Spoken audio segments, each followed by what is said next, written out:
अस्सलाम वालेकुम।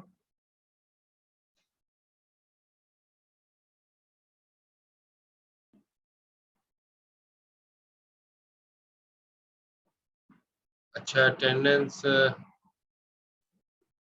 ले लेते हैं सेकंड हाफ की, और चैट पे भी रिप्लाई कर सकते हैं, और माइक अनम्यूट करके भी। लोग आ रहे हैं असल में मीटिंग में, तो इसलिए थोड़ा सा मैं डिले कर रहा हूँ।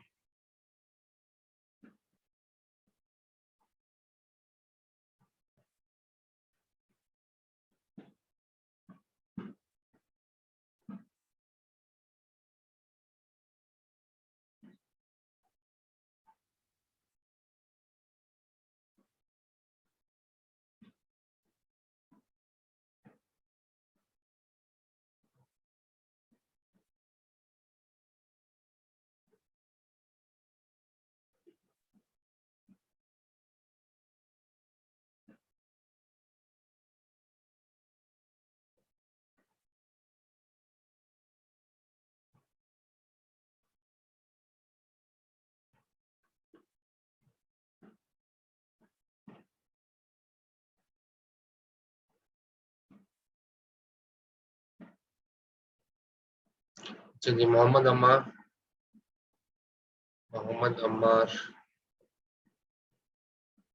अम्मार नहीं, नबील राशिद प्रेजेंट है। सही है, फर्स्ट हाफ में नहीं थे नबील राशिद।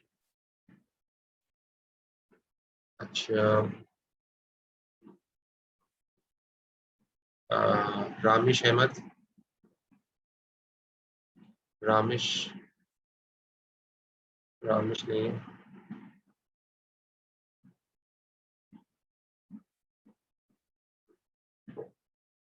मलिक अदनान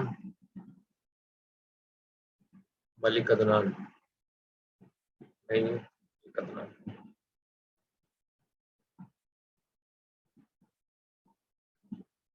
अच्छा, सैयद अब्दुल हसीब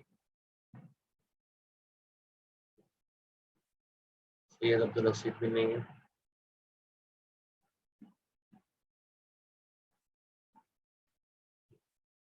अच्छा, मोहम्मद सुलेमान खान नहीं है।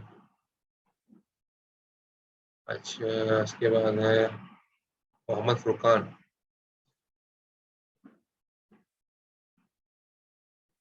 मोहम्मद फुरकान नहीं है।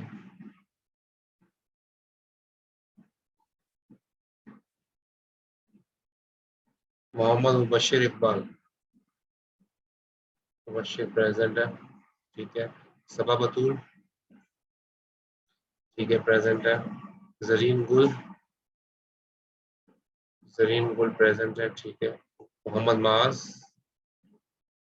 अब्दुल हसीब प्रेजेंट है, ठीक है। सैयद मोहम्मद माज का नहीं है।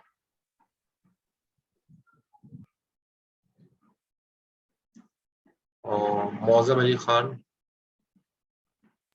प्रेजेंट। मोहम्मद हसान सुहेल, सर मौसम के लिए लगा दूं? हसान सुहेल प्रेजेंट है। और मौजम की यहाँ प्रेजेंट लगा दी। अच्छा, हसान सुहेल जो है वो प्रेजेंट है, ठीक है। मोहम्मद इबाद प्रेजेंट है। आसिम रिजवान ने।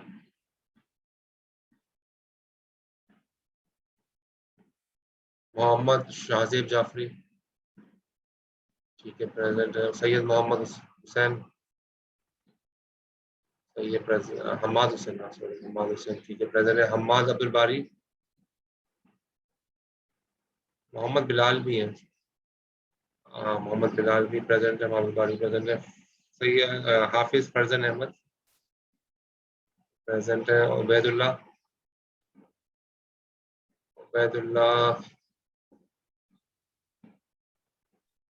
Present sir. उबैदुल्लाह है प्रेजेंट, सही है। उबैदुल्लाह, ठीक। और वजिया मोहिद्दीन, सही है, प्रेजेंट। अच्छा जी, आगा लारोश प्रेजेंट है, ठीक है। हमजा, हमजा भी प्रेजेंट है, सही।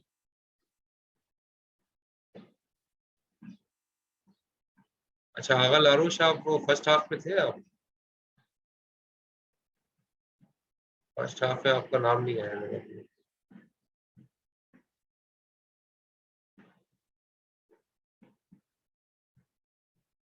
नहीं आया था, सही है।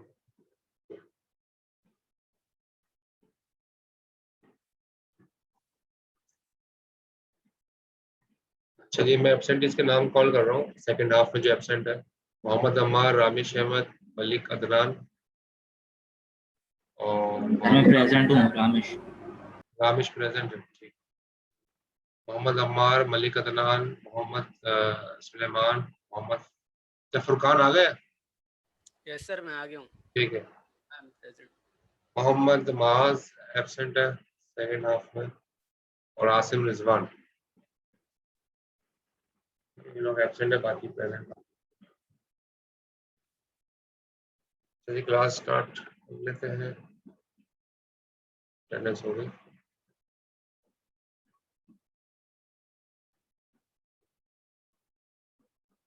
थ्रेड्स हमारा टॉपिक चल रहा था, और यहाँ पर ये बात कर रहे थे थ्रेड में, थ्रेड के अंदर मतलब एक कोई भी प्रोसेस है, प्रोसेस के अंदर सिंगल थ्रेड तो लाजमी होगा। ऐसा तो मतलब नहीं होता कि कोई प्रोसेस बगैर थ्रेड, बगैर इंस्ट्रक्शन के या बगैर थ्रेड के। तो किसी भी प्रोसेस के जो कोई भी प्रोसेस है उसके अंदर एक सिंगल थ्रेड जो है वो लाजमी होगा। और ज़ाहिर है उस थ्रेड के अंदर जितनी भी इंस्ट्रक्शंस है वो चलने के लिए जो मौजूद होंगी वो सारी सारी उसी में होंगी। एग्जीक्यूशन ऑफ फ्लो जो है वो उसी थ्रेड के जरिए मेंटेन होगा। यहाँ ये बात लिखी है कि एक थ्रेड कम से कम जरूर होगा। इफ ब्लॉक्स, ब्लॉक का मतलब यही कि अगर वेटिंग में है, वेटिंग का मतलब क्या, आईओ के लिए कीबोर्ड से कोई एंटर कर दे, माउस से क्लिक कर दे, ठीक है, आईओ के लिए वेट कर रहा है, उसको कह रहे हैं यहाँ पर ब्लॉक्स। तो उस सूरत में क्या होगा, no activity can be done as a part of the process. उस सूरत में जाहिर है कोई एक्टिविटी प्रोसेसर नहीं कर रहा होगा, तो उस सूरत में क्या होगा, better be able to run concurrent activities. Concurrent activities का मतलब क्या है कि मल्टीपल एक्टिविटीज, मल्टीपल इंस्ट्रक्शंस या मल्टीपल थ्रेड्स जो है उनके जरिए से काम किया जाए। तो प्रोसेस तो सेम ही होगा, ठीक है, एक ही प्रोसेस होगा, लेकिन उसके अंदर जो है ना कंकरेंट एक्टिविटीज परफॉर्म किया जाए, एक साथ मल्टीपल इंस्ट्रक्शंस को चलाया जाए। और वो कैसे होगा, वो जाहिर है मल्टीपल थ्रेड्स के जरिए होगा। तो मल्टीपल थ्रेड्स अगर आप क्रिएट कर दिए जाए तो उससे जो है काफ़ी हद तक जो है वो प्रोसेस जो है वो कंट्रोल हो सकता है। और उसके अंदर मल्टीपल थ्रेड्स के जरिए ज़ाहिर है मल्टीपल एग्जीक्यूशन होंगी, मल्टीपल इंस्ट्रक्शंस की, इसकी वजह से जो है कंकरेंट टास्क मल्टीपल जो है वो परफॉर्म हो रहे होंगे। अच्छा, threads run in pseudo parallel manner. Pseudo parallel manner का मतलब क्या है, कंकरेंटली, ठीक है, यानी कि अच्छा इसके अंदर अगर हम देखें रियल कंकरेंसी और सूडो पैरेलल मैनर में थोड़ा सा फर्क है। जो मैंने आपको ये बात बताई थी कि सीपीयू जो है, सीपीयू वो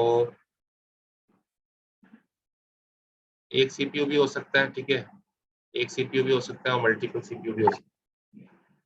तो दो तरह की जो है पॉसिबिलिटीज जो है वो मौजूद है, एक सिंगल सीपीयू की भी और मल्टीपल सीपीयू। अगर सिर्फ सिंगल सीपीयू है, ठीक है, तो क्या होगा, और अगर मल्टीपल सीपीयू है, मल्टीपल सीपीयू का मतलब क्या है, जैसे कोर i5, कोर i7। अब जो कोर i5 है, ठीक है, तो उसके अंदर क्या होगा, 5 सीपीयू लगे, 5 कोर होंगे, ये सीपीयू 1 है, ये सीपीयू 2 है, सीपीयू 3 थी, 5 कोर हो जाएंगे उसमें। तो ये मल्टीपल सीपीयू की एक मतलब एग्जांपल है कि मल्टीपल कोर्स उसके अंदर मौजूद है। अब थ्रेड जो है वो सिंगल, आवाज कह रहे हैं कट रही है, शाहजेब, शाहजेब आवाज कट रही है, और लोग बताइए आवाज मेरी कट रही है या स्मूथली आ रही है।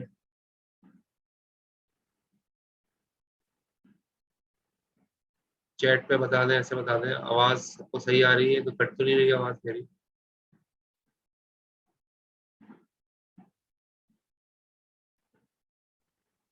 क्लियर है, ठीक है, आप शाहजेब का मसाल मसला है, तो शाहजेब जो है वो देख लें अपने एंड पे, वहाँ पर कोई इंटरनेट कनेक्टिविटी के अंदर इशू होता है, बाकी सब कुछ क्लियर।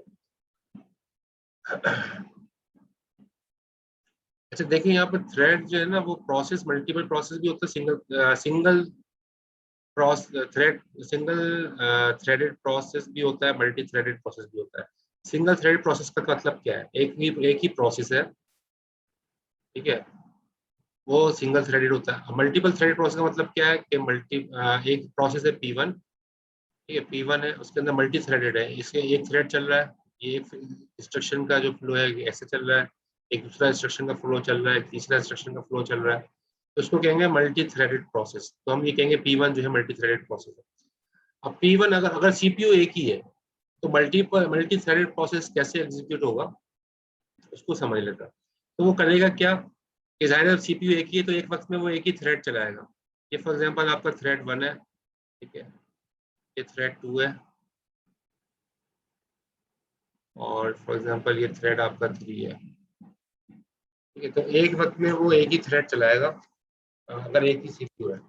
तो होगा क्या कि पहले जो है ना ये सीपीयू करेगा क्या,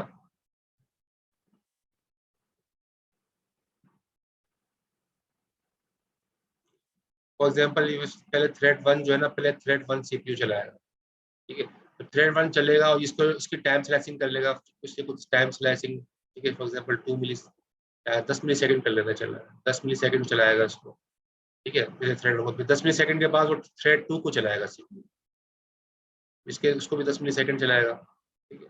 इसके बाद थ्रेड 3 को चलाएगा सीपीयू, उसको भी 10 मिली सेकंड चलाएगा। इस तरह हो क्या रहा है कि ये मल्टीपल थ्रेड जो है वो चल रहे हैं। एक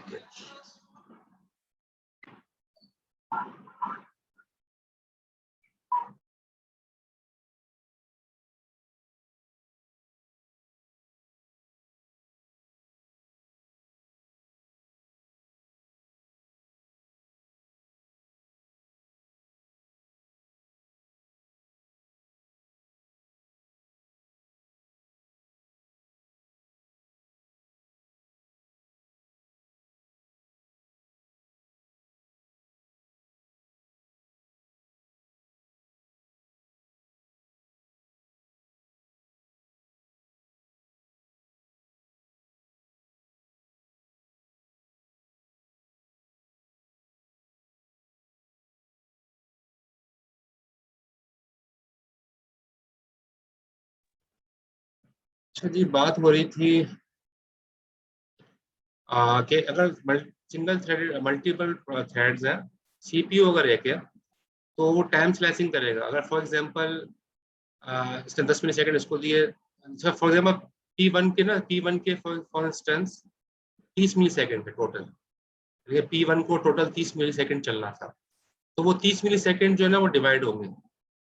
10 मिली सेकंड T1 को दे देगा, 10 मिली सेकंड T2 को दे देगा, 10 मिली सेकंड T3 को दे देगा, फिर P1 का टाइम खत्म हो जाएगा, फिर जो है वो जाहिर है P2 के ऊपर जो है वो स्विच कर जाएगा प्रोसेस, आराम चला गया।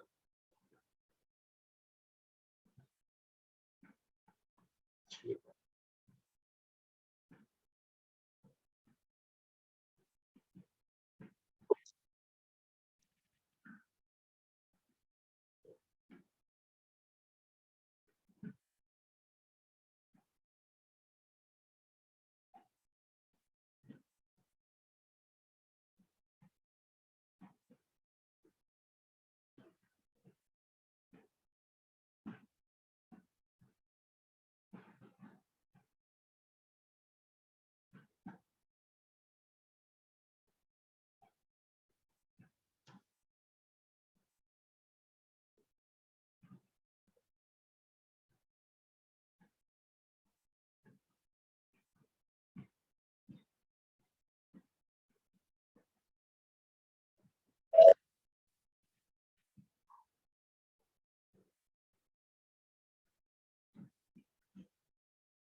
ये प्रोसेस आपका फॉर एग्जांपल P1 हो गया, और ये आपका जो है प्रोसेस P2 हो गया।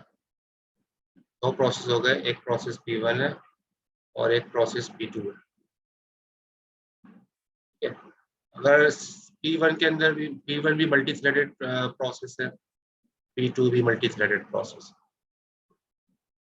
सिंगल सीपीयू की अगर हम बात करें तो अगर सिंगल सीपीयू है, एक ही कोर है, एक ही सीपीयू है, तो होगा क्या कि वो टाइम स्लाइसिंग करेगा। अच्छा, वो आपको मल्टीटास्किंग का तो आइडिया है, ये पहले हमने पढ़ा था, टाइम शेयरिंग सिस्टम है। टाइम शेयरिंग सिस्टम में क्या होता है, हर प्रोसेस को अलग अलग टाइम मिल रहा होता है। तो फॉर एग्जाम्पल P1 को 30 मिली सेकेंड मिले होंगे कि भाई 30 मिली सेकेंड P1 चल जाए, फिर जब 30 मिली सेकेंड खत्म हो जाएंगे तो फिर P2 की बारी आ जाएगी, फिर P2 के 30 मिली सेकेंड चलेगा, फिर वो खत्म हो जाएगा तो अगर P3 होता तो उसकी बारी आ जाती। ठीक है, तो हर कोई प्रोसेस जो है वो, आपको ये पता है टाइम शेयरिंग सिस्टम के अंदर जितना टाइम डिफाइन कर दिया जाता है उतनी देर वो हर प्रोसेस चलता है। अब अगर 30 मिली सेकेंड P1 को मिले तो ये फॉर एग्जाम्पल अगर ये थ्रेड 1 है, ये थ्रेड 2 है, ये थ्रेड 1, ये थ्रेड 2, ये थ्रेड 3, ठीक है, तो हर थ्रेड जो है ना इसमें से 10-10 मिली सेकेंड चलेगा। ये 30 मिली सेकेंड जो है डिवाइड हो जाएंगे तीनों में। तो थर्ड ये सीपीयू जो है, सिंगल सीपीयू है, वो 10 मिली सेकेंड T1 को चलाएगा। ठीक है, फिर जो है 10 मिली सेकेंड कंप्लीट हो जाएंगे, फिर वो T2 को 10 मिली सेकेंड चलाएगा। ठीक है, इसके बाद जब ये 10 मिली सेकेंड कंप्लीट हो जाएंगे फिर वो T3 को 10 मिली सेकेंड चलाएगा। ठीक है, इस तरह से जो है ना 10-10 मिली सेकेंड तीनों चलेंगे। तो इसके अंदर यही होता है कि अगर टाइम शेयरिंग सिस्टम के अंदर मल्टीपल प्रोसेस है तो जिस प्रोसेस को जो टाइम मिला होता है तो वो टाइम भी जो है ना, जो थ्रेडेड, जो अंदर थ्रेड्स मौजूद होते हैं उनके दरमियान डिवाइड हो जाता है। वो टाइम भी उन थ्रेड्स के दरमियान डिवाइड हो जाता है। ठीक है, और फिर वो 30 सेकंड के अंदर तीनों थ्रेड चल गए। थोड़ा थोड़ा ही चले होंगे, जाहिर है ये 10% चला होगा, ये 15% चला होगा, जितना भी चल गया। और इसके चलने के बाद यह है इसका टाइम खत्म हो गया और फिर ये दूसरा प्रोसेस चल जाएगा P2। तो ये जो आपको यहाँ पर सिनेरियो दिखाया है जिसमें सिर्फ सिंगल सीपीयू है, जिसमें सिर्फ सिंगल सीपीयू इन्वॉल्व है, तो इस सिनेरियो को हम क्या कहते हैं कि ये जो है ना, ये आपका एकदम सूडो पैरेलल मैनर में चल रहा है। सूडो पैरेलल मैनर कहते हैं इसको। सूडो पैरेलल मैनर का मतलब क्या है? सूडो मतलब होता है झूठ। ठीक है, सूडो पैरेलल मैनर, ये भी लफ्ज आया भी था सूडो पैरेलल मैनर के नाम से। ठीक है, तो सूडो पैरेलल मैनर के अंदर जो है ना, ये सारे के सारे प्रोसेस चल रहे हैं और लग ये रहा है कि सारे थ्रेड एक साथ चल रहे हैं, लेकिन ये सारे थ्रेड एक साथ नहीं चल रहे हैं, ये अपने अपने टाइम स्लाइस पे चल रहे हैं। तो सीपीयू एक है, तो हम ये कहेंगे इसके अंदर रियल कंकरेंसी नहीं है। रियल कंकरेंसी का मतलब क्या है कि तीनों साथ चल रहे होते हैं, तीनों साथ नहीं चल रहे हैं, ये तीनों अपने अपने टाइम स्लाइस पे चल रहे हैं। क्लियर हो रही है ये वाली बात? ये T1, T2, T3 अपने अपने टाइम स्पेन में चल रहा है, ये एक साथ नहीं चल रहे, लेकिन चूंकि स्विचिंग बहुत फास्ट हो रही है तो हमें लगेगा तीनों एक साथ चल रहा है। तो ये तो था आपका अगर सिंगल सीपीयू। लेकिन अगर मल्टीपल सीपीयूज इन्वॉल्व है, यानी कि मल्टीपल कोर्स अगर हम कर दें, ठीक है, यानी कि ये कोर 1 हो गया, एक कोर 1 हो गया, एक कोर 2 हो गया, एक कोर 3 हो गया,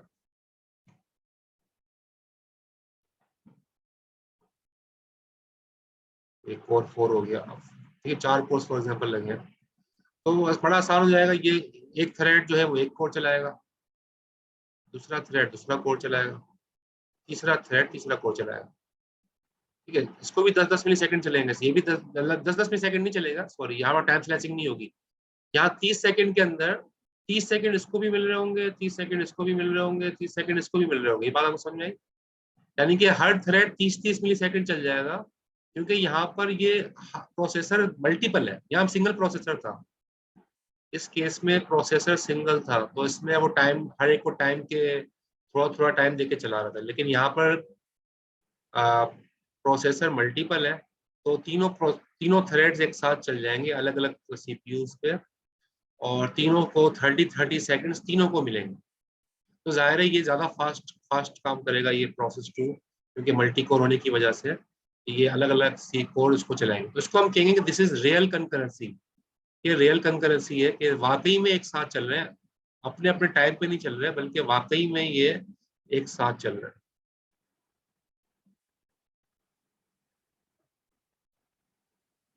इसको कहते हैं रियल कंकरेंसी। तो आपको फर्क समझ में आ गया? सूडो पैरेलल मैनर में किसको कहते हैं, रियल कंकरेंसी किसको कहते हैं? कोई क्वेश्चन हो तो कर सकते हैं।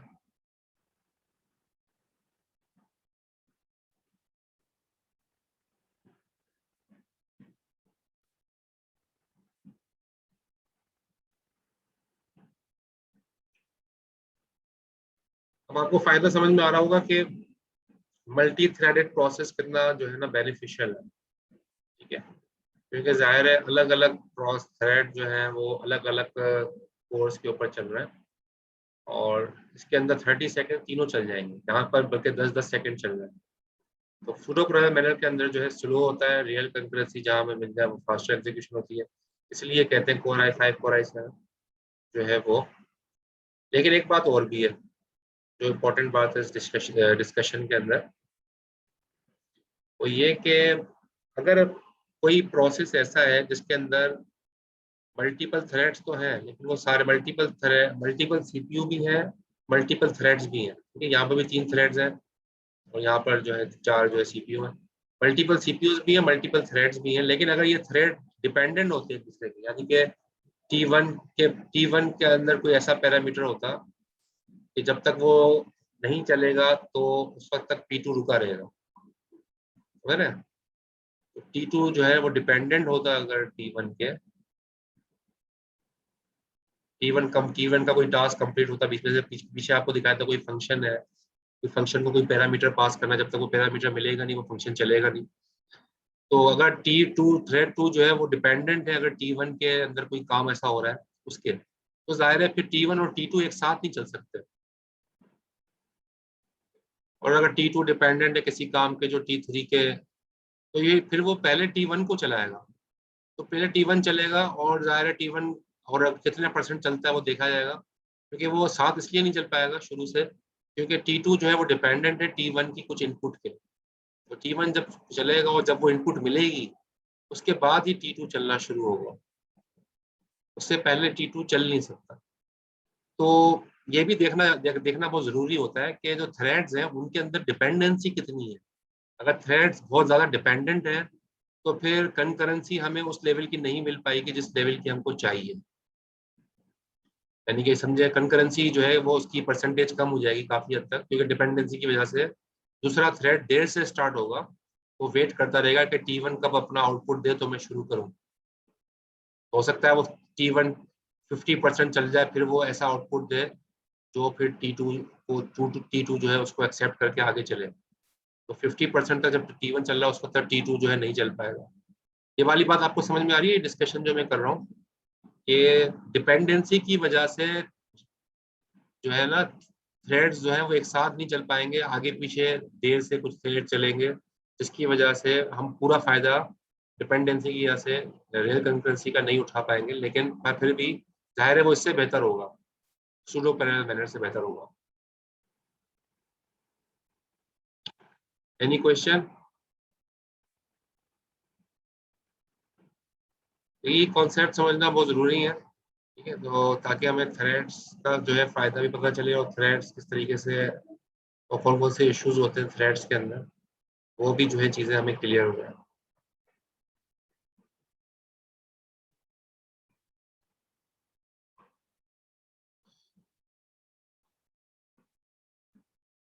अच्छा जी, आगे चलते हैं।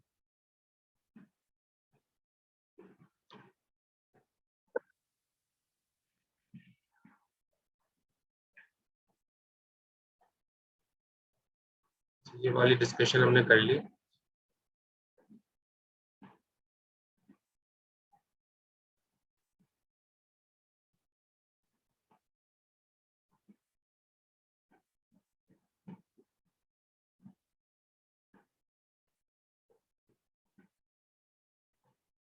अच्छा, थ्रेड जो है ना वो भी एक तरह से ये कुछ डिस्कशन और भी करनी है थ्रेड्स के हवाले से।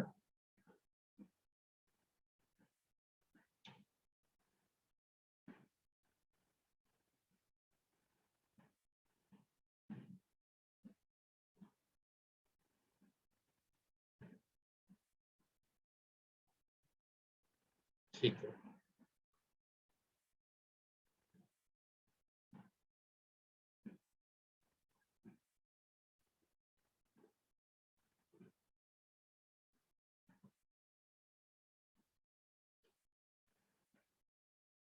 अच्छा, अब हम बात करते हैं यहाँ पे कि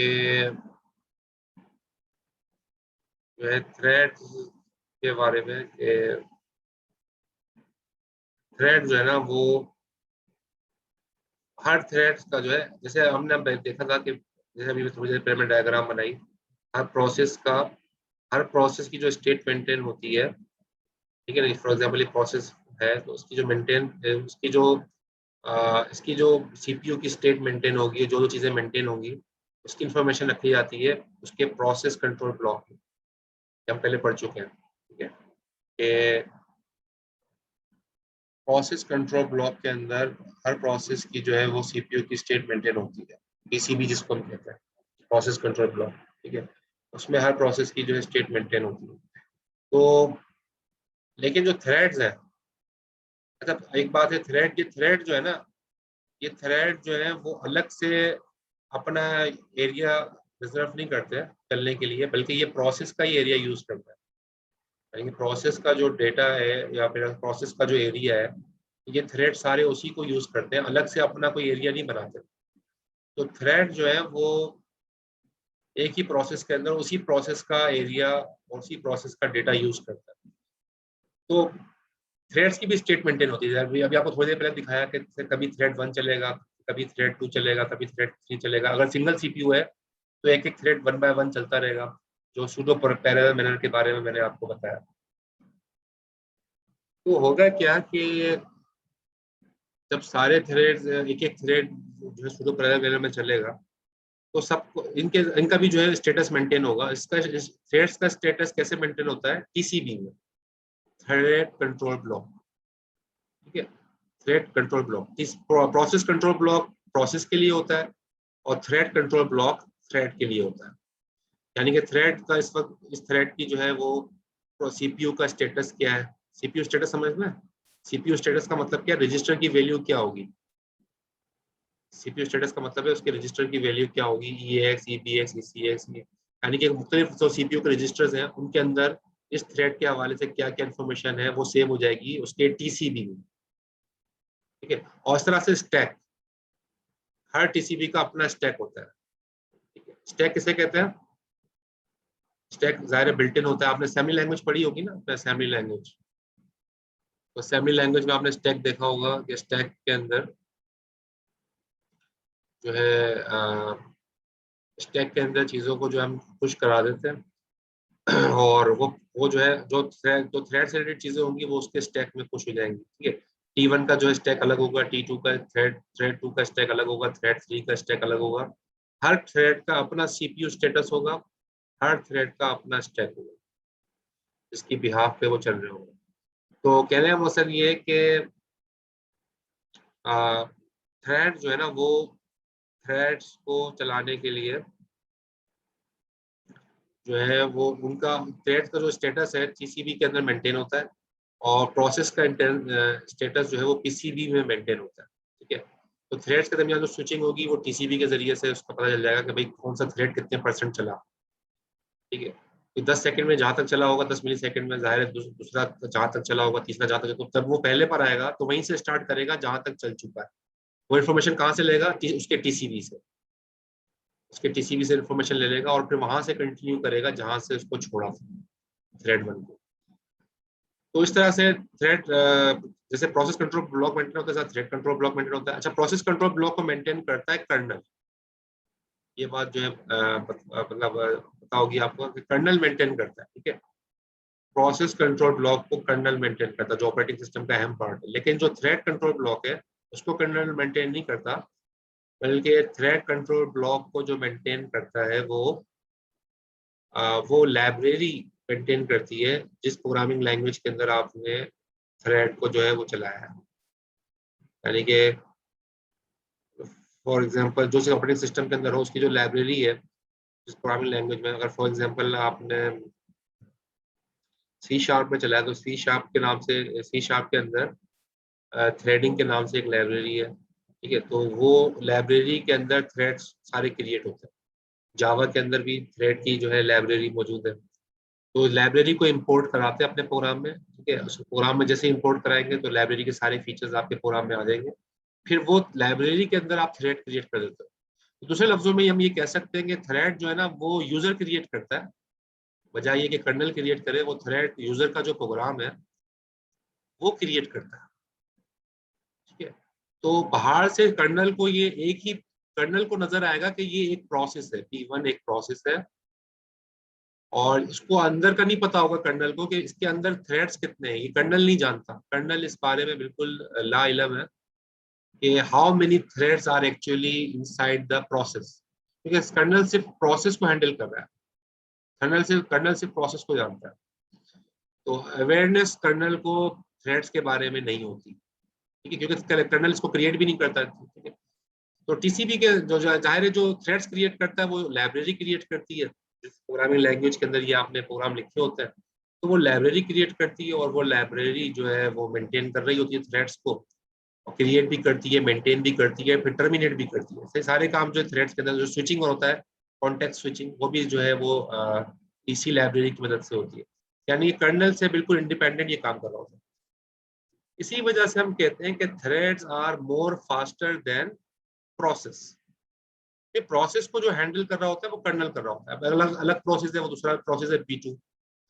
ठीक है, अब P2 को जो है ये प्रोसेस क्रिएट कौन करेगा? कर्नल। ठीक है, P1 को भी कर्नल क्रिएट करेगा, P2 को भी कर्नल क्रिएट करेगा, लेकिन इस प्रोसेस के अंदर जो थ्रेड्स हैं, इस प्रोसेस के अंदर जो थ्रेड्स हैं वो थ्रेड्स एक्चुअली कर्नल क्रिएट नहीं करेगा, वो लाइब्रेरी क्रिएट करेगी।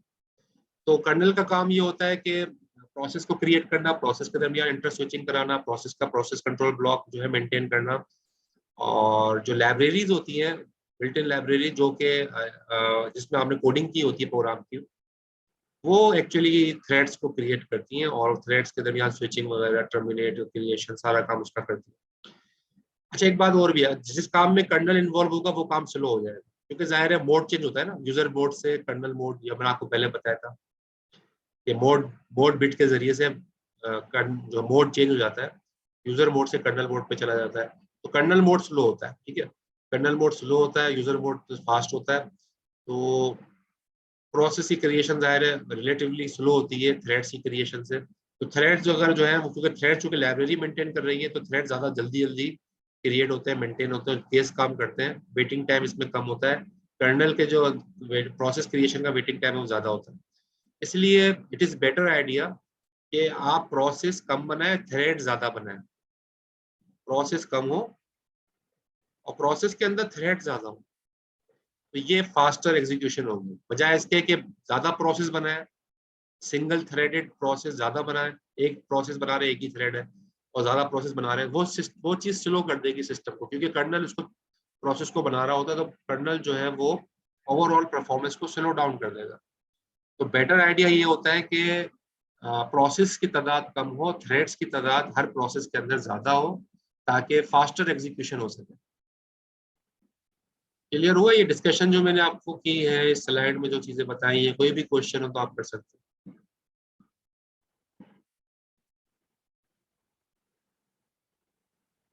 जी, TCB, context switching between threads, context switching between processes.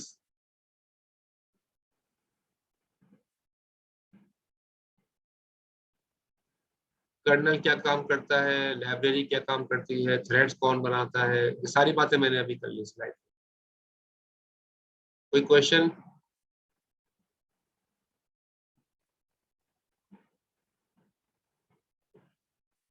Clear है? सही।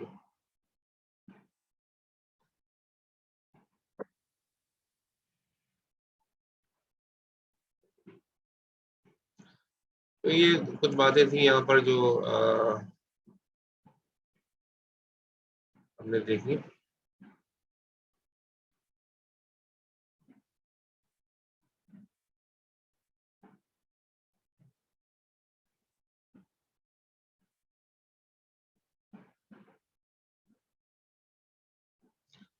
अच्छा, आगे देखते हैं आगे।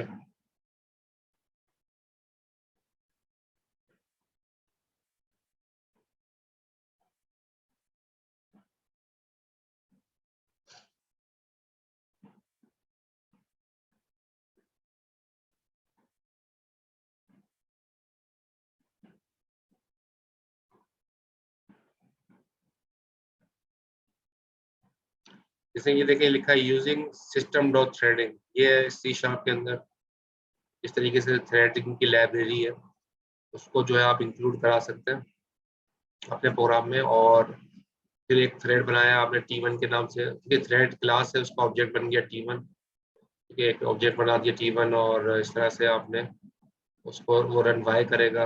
दूसरा एक थ्रेड बनाया T2 के नाम से, वो रन X करेगा। तो YX जो है वो प्रिंट होते रहेंगे स्क्रीन के ऊपर, कभी थ्रेड 1 चलेगा, कभी थ्रेड 2 चलेगा, दोनों 10-10 बार चल रहे हैं, ठीक है। तो कभी थ्रेड 1 चलेगा, अपना आउटपुट देगा, फिर कभी थ्रेड 2 चलेगा, वो अपना आउटपुट देगा। तो दोनों थ्रेड चल रहे होंगे, और वो हमें आउटपुट में दोनों पैरेलल हमें उनका आउटपुट नजर आएगा। तो बहरहाल ये थोड़ा सा समझाने के लिए कि थ्रेडिंग जो लाइब्रेरी होती है जिस प्रोग्रामिंग लैंग्वेज के अंदर आप यूज करते हो, ये C# का दिखाया सिस्टम डॉट थ्रेडिंग के नाम से है।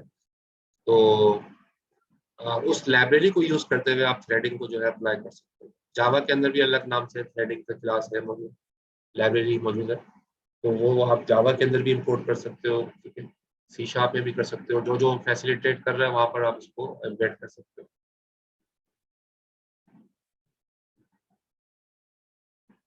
इसके न्यूमेरिकल तो नहीं, इसका कॉन्सेप्ट आपके पूछे जा सकते हैं, न्यूमेरिकल पूछ रहे हैं इसके आएंगे, न्यूमेरिकल नहीं कॉन्सेप्ट पूछे जा सकता है, तो उसके कॉन्सेप्ट है ना इसके वो देखें। अच्छा, इसके बाद जो है वो और हम आगे देखें, ये है हम पढ़ रहे हैं भाई बेनिफिट्स ऑफ थ्रेड्स, थ्रेड्स के जो है वो बेनिफिट्स कौन कौन से। तो एक बेनिफिट है यहाँ पर जैसे लिखा है रेस्पॉन्सिवनेस। रेस्पॉन्सिवनेस का मतलब क्या है?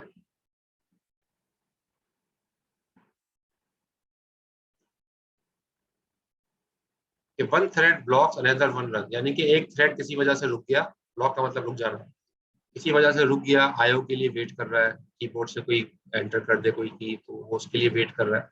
अगर एक थ्रेड रुका हुआ है तो उस रुके हुए टाइम के अंदर ज़ाहिर है सीपीयू कोई काम नहीं कर रहा, तो उस सूरत के अंदर वो दूसरा थ्रेड जो है रन होना शुरू हो जाएगा। तो इससे फायदा क्या होगा? इससे फायदा ये होगा कि रेस्पॉन्सिवनेस बढ़ जाएगी। ज़ाहिर है आपके जो है मल्टीपल सीपीयू जो है मल्टीपल थ्रेड्स के जरिए ज़्यादा ज़्यादा इंस्ट्रक्शन को एग्जीक्यूट करेगा, जिसकी वजह से उसका रेस्पॉन्स जो है वो अच्छा हो जाएगा सीपीयू का।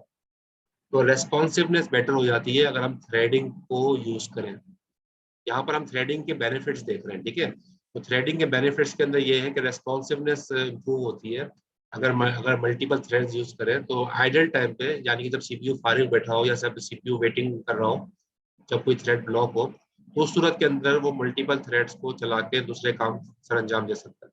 तो ये थोड़ा सा इसके बारे में था, ठीक है। ये एक बड़ा फायदा है रेस्पॉन्सिवनेस। दूसरा बड़ा फायदा क्या है? Resource sharing. Threads can easily share resources. अच्छा, ये जिसको समझने के लिए कि थ्रेड्स के अंदर रिसोर्स शेयरिंग कैसे होती है, वो मैं आपको यहाँ पर डायग्राम भी के थ्रू भी बना के दिखा देता हूँ। देखो यहाँ पर जो है ना, फॉर इंस्टेंस ये आपका एक प्रोसेस है, इसके अंदर एक थ्रेड है, ये दूसरा थ्रेड है, ये तीसरा थ्रेड है। अब ये प्रोसेस के अंदर ज़ाहिर है इसी प्रोसेस का जो है मुख्तलिफ वेरिएबल जो है वो